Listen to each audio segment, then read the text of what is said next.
We now continue into Ephesians chapter 5, where Shaul calls the nations to walk in love, light, and wisdom, revealing marriage as a living picture of Messiah and his body. This chapter contains explicit to not groundings in Genesis 2, verse 24. This foundational word, the two shall become one flesh, is lifted into its fullest meaning. Shaul reveals that what was established in creation points forward to Messiah and his body. Marriage is not merely human, it is covenantal imagery of divine union. Love commanded, to darkness rejected, to light revealed, to wisdom pursued, to order established, to mystery unveiled. Walk in love and light, reflecting Messiah in all relationships. Yehovah, teach us to walk in love, expose every hidden darkness, align us with your holy order. Yehovah, Ahava, the God of love, who calls his people to reflect his sacrificial nature.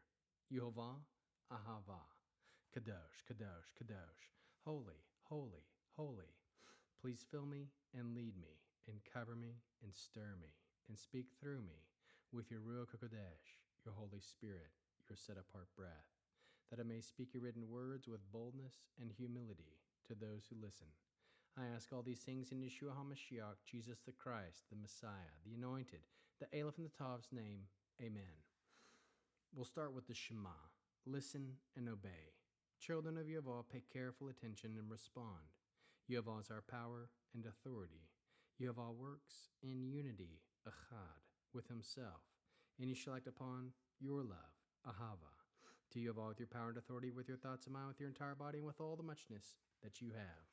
Yod, Hey, Vav, Hey. And behold, now behold. Ephesians chapter 5.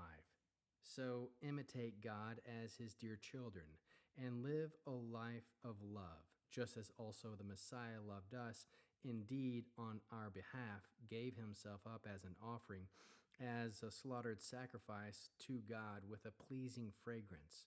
Among you there should not even be mentioned sexual immorality, or any kind of impurity or greed. These are utterly inappropriate for God's holy people. Also out of a place are obscenity and stupid talk or coarse language. Instead, you should be giving thanks. For of this you can be sure, every sexual immoral, impure, greedy person, that is, every idol worshiper, has no share in the kingdom of the Messiah and of God.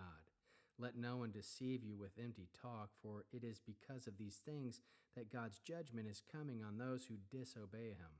So don't become partners with them, for you used to be darkness, but now united with the Master you are light. Live like the children of light. For the fruit of the light is in every kind of goodness, righteousness, and truth. Try to determine what will please the Master. Have nothing to do with the deeds produced by darkness, but instead expose them, for it is shameful even to speak of these things to the people to do in secret. But everything exposed to the light is revealed clearly for what it is. Since anything revealed is a light, that is why it says, "Get up, sleeper, arise from the dead, and the Messiah will shine on you." Therefore pay careful attention on how you conduct your life. Live wisely, not unwisely. Use your time well, and these are evil days. So don't be foolish, but try to understand what the will of the Master is. Don't get drunk with wine, because it makes you lose control. Instead, keep on being filled with the Spirit. Sing psalms, hymns, and spiritual songs to each other. Sing to the Master and make music in your heart to him.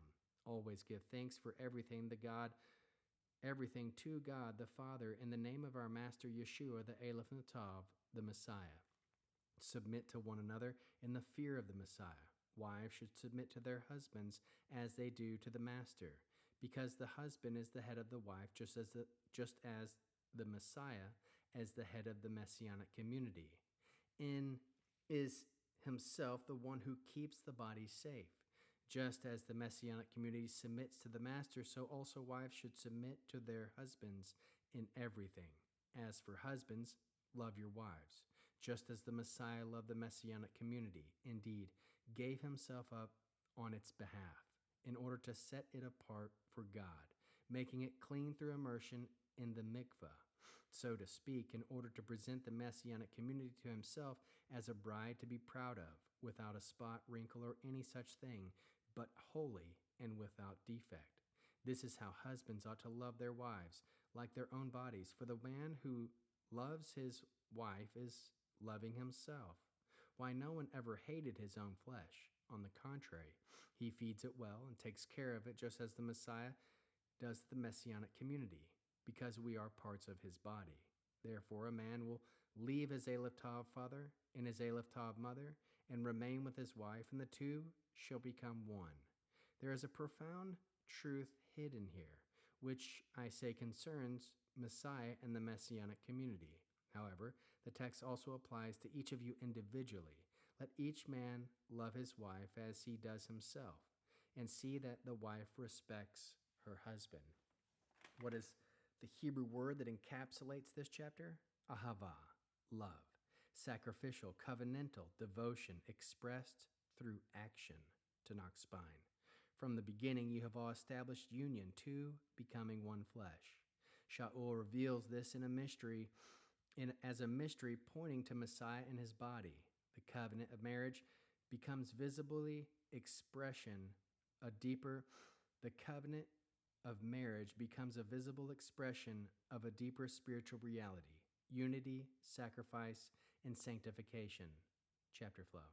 Shaul calls the nations to imitate Yehovah as beloved children. He commands walking in love as Messiah gave himself. He warns against impurity, greed, and unclean speech. He declares such things to have no inheritance in the kingdom. He urges not to be deceived by empty words. He commands separation from works of darkness. He declares they were once darkness, but are now light. He calls for walking as children of light. He defines the fruit of light: goodness, righteousness, and truth. He commands exposing darkness rather than participating in it. He calls for awakening from sleep into Messiah's light. He urges careful, wise living, redeeming the time. He commands understanding, Yehovah's will. He contrasts drunkenness with being filled with the Spirit. He calls for speaking in psalms, hymns, and gratitude. He commands mutual submission in reference for Messiah. He instructs wives to respect and align with their husbands. He commands husbands to love especially as Messiah loves. He commands husbands to love sacrificially as Messiah loves. He reveals Messiah, sanctifies, and cleanses his body. He affirms the mystery of two becoming one flesh. He declares this points to Messiah in the assembly. He concludes with love and respect as covenant expression. Love to light, to separation, to wisdom, to spirit-filled life, to order, to mystery revealed. Core theme. Ephesians 5 is a call to visible holiness. Shaul moves from identity into expression, and the nations are must now be seen in how they live. The contrast is sharp: darkness versus light. The nations are no longer hidden in shadows. They are called to expose darkness and walk in purity. This is not passive, it is active alignment. The chapter reaches its peak in mystery of marriage. What began in Genesis is now revealed. Marriage reflects Messiah and his body. Love becomes sacrificial. Submission becomes reverent. And unity becomes covenantal. The nations are called to embody this reality in every relationship. How can we learn to love Yehovah with all our heart, soul, mind, and strength? We can love Yehovah by walking in sacrificial love as Messiah demonstrated. Love Yehovah by rejecting darkness and living openly in the light. Love Yehovah by aligning with his order in relationships and conduct. How can we learn to love our neighbors as we love ourselves and as Yeshua loves us? Serve others through self-giving love rather than self-centered desire. Speak words that build up, avoiding corruption and impurity. Honor covenant relationships with integrity and faithfulness. How can we bear one another's burdens, support others in walking out purity and leaving darkness behind? Strengthen marriages and relationships through truth and love. Encourage one another to remain filled with the Spirit daily. What are the top 3 fruits of the Spirit found in this chapter? 1. Ahava. Sacrificial love reflects Messiah's covenant commitment to his people. 2. Purity. Tahora. The life set apart from darkness reveals alignment with Yehovah. 3. Wisdom, chokhmah. Living carefully and redeeming time reflects spirit-led discernment. What is the mitzvah response, Torah-based? Genesis 2, verse 24. Therefore a man shall leave his father and his mother and hold fast to his wife, and they shall become one flesh.